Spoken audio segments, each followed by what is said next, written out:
Bir özgöçö men округундагы bir маселе бар. Бул эми мен эле округум эмес, бул жалпы Баткен облусу электиктерге да бул оокат жолу bir кирдүү bir 2 километр болсо дагы 23кө. Өткөндө эркекчеде bir министр кол берип кеткен болчу.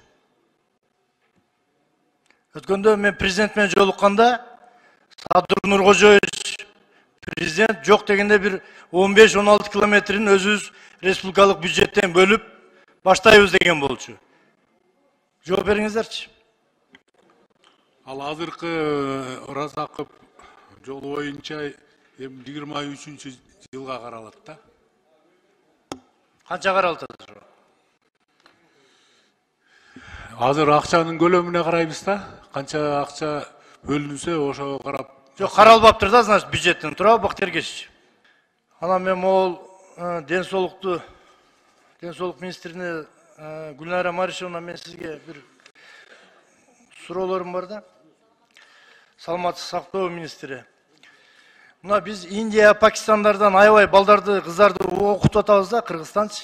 Частный медициналык окуу жайлары, анын арасында мына Кубанычбек Жумалиевдин окуу жайлары, да жана кантта талаш болуп аткан медициналык окуу жайлар. Бирок ошол эле кезде биздин жарандарыбыз печинди, бөйрөктү жана башка органдарын операция жасатканы Индияга барып келип атышат да, мындай нонсенс сыяктуу. Биз аларды окутуп атабыз, алар биздин жарандарыбызды ал жактан лечение кылып, 50 миң, 100 миң долларларыбызды алып, жанагы оорук жандарыбызды айыктырганга аракет кылып атат да. Буга кандай жооп бересиз? Бул боюнча бизде дагы ошол окуу жайларын карап, атайын группа текшерип чыгышкан. Алардын жыйынтыгы боюнча биздин Саламаттык сактоо министрлиги тарабынан маалыматтар берилген.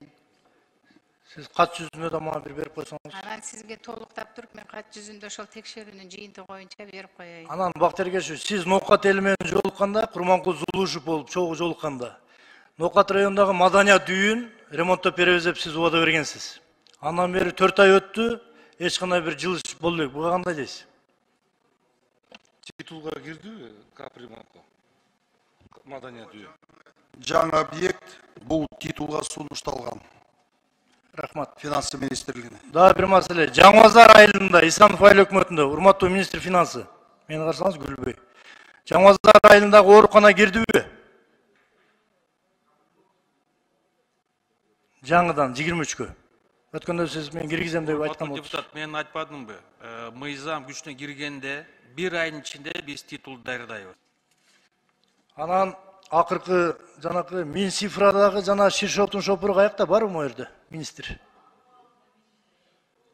Саламатсызбы? Талантбек Орскулович эмгек өргүүдө эле мен анын орун басары болом, Чаршенова Индира. Угатам сизде. Аныңыз пиар менен заниматься этип жүрөт. Болгону bir сом бар экен. Ал жерде да коррупцияга малынып, эртең мененки саат 6-да bir сотрудник келет экен да, жана электронный очередь деп койгон го. Ошонун bir 50дей талон өзү басып алып коет экен дагы талондорду. 200 сомдон ар бирин сатат экен. Бул уят нерсе, урматтуу туугандар. Реформалайбыз деп атабыз, бирок тилекке каршы эң коррупциялык министерство келбей ушул бюджетти кабыл алып атканда эмгек өргүсүн калтыртып. Бактергеч. Ошол сотрудниктин фамилиясы барбы? Менде атын айтып коюңузчу, эртең эле. Мына ГКМБнын өкүлү отурат.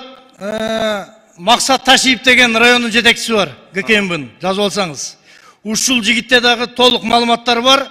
Сондун сотрудниктери үйүнө барып документтерди жасашып, үйүнө барып, кечинде жана мамлекеттин аппаратураларын үйүнө алып барып жасашып, анан эртең менен бирөөсү келет экен дагы, ал жерде уюштурган кичинекей мафия. Жана талондорду бүт алышат экен дагы, бечара карапайым калк баягы эртеден кечке күткөндү каалабайт. Жанагы талонду 200 сом, 250 сомдон сатып алат экен. Рахмат. Уят деми. Рахмат чоң. Эртең команда беребиз. Текшергенди. Кийинки сөз Абдибаева Айсара Нурсаловна берилет.